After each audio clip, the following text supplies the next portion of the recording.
So I can happily share that we have reached the 2 years anniversary milestone with my R107, and here we are making this video sharing with all of you how it went from a financial perspective, this journey. So yeah, we're not gonna be fixing it today, we're gonna tackle a very important topic and a question that I received a lot of times: how much it costs to own a Classic Benz. So let's head into it. So I brought my computer so I do not forget anything, but basically what I did is I traced all of the expenses I went through and I categorized in 10 big items. The first one is what I call the starter kit, basically oil change, air filter. That just cost $100 and it was very easy to do it at home. And then immediately I have to move to the fuel system.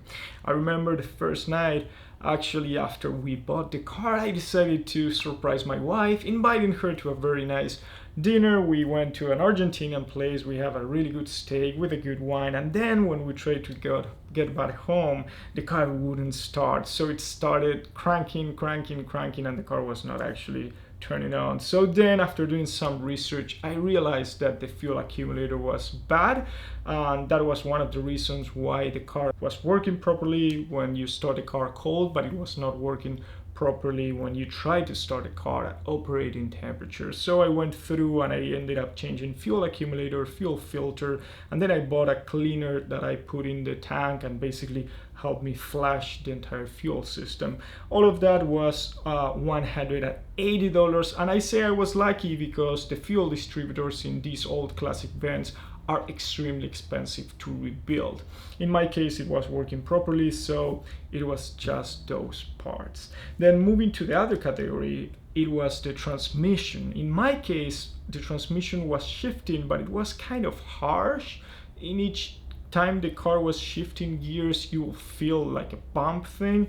And also the car was leaking red oil, which immediately I realized it was transmission oil. So what I did was I went through and I just did a complete flush, a transmission flush, which basically is changing oils, changing filter, and giving it a try.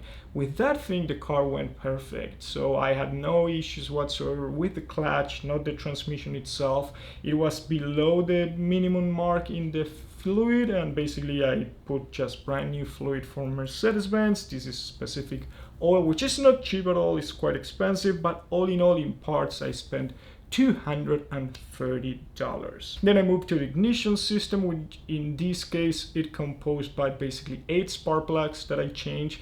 I also changed the O2 sensor. It's a one-wire O2 sensor, so long story short, there's a complete theme and thread around, you will Google it and find it, around people saying how important it is to ground that O2 sensor better to the chassis of the car so you can actually get better ground.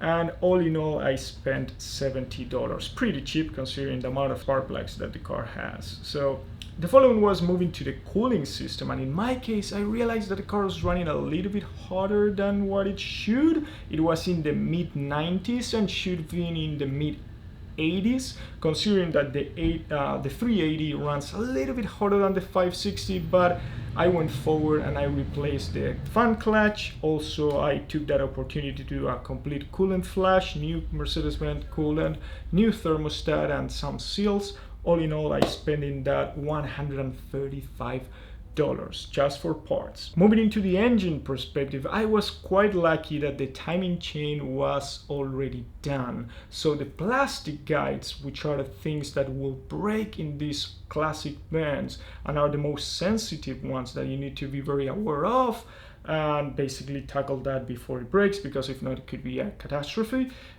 Those were already replaced, so the only thing that I did as a maintenance perspective was basically replacing the timing chain, the tensioner, and then I replaced the plastic tubes that sustain the oil guides. And all in all, I spent from that perspective $480. Yes, I asked for discounts, and that's another tip that I will be giving throughout the video. I think that the tensioner itself was around like $600 from Mercedes-Benz, and you know, I cried a little bit and they gave me it for like 50% of the real value. So long story short, good deal there. Then moving into the exhaust, the car had a brand new rear muffler, but then the central muffler was destroyed. There has a lot of holes and it was rusted, and then all of the joints, it was actually leaking. So I went through it, I replaced those parts, and I spent $255. Moving into suspension, I changed sway bar links, tie rods, steering dampers, and all in all we spent $350. And the last two items are basically miscellaneous of cosmetic things. I replaced the hood headliner, some fender plastic lower arms, I replaced the windshield, the odometer gears, and I spent throughout those parts $670. Not too bad considering that we replaced the windshield, so I think it was pretty good. And the last one, which is something that I do have pending, but I did have a quote, it's the AC system. I do expect to be spending $1,000 in the AC, basically replacing the compressor. We measure mine and the compressor is actually leaking freon, so there's no point in repairing the compressors. Basically you just replace it. And from a total perspective, these 10 items is giving us $3,470 in parts. Yes, it's true that a lot of these, if you take it to a shop, they will probably double the price of parts, and that will be the amount of probably labor that you will be required to be paying.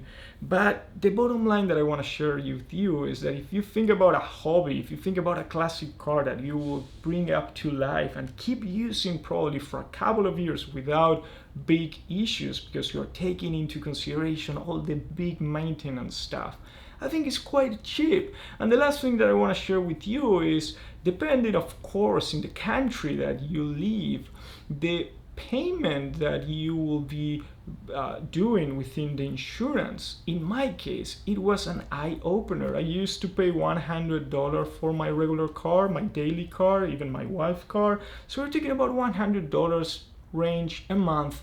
This car I've been paying $160 a year. You can actually reinvest the amount of money that you will be paying in a daily regular car to actually parts to fulfill your passion and basically have a good balance sheet at the end of the journey. So that's it for today's video, guys. I hope you enjoyed. I hope you learned something. I hope this motivates you to get into a classic car, but that you always have some extra budget for these type of things, because at the end of the day, it's a classic and classic needs some love. So thank you very much for watching. I hope you enjoyed and see you soon.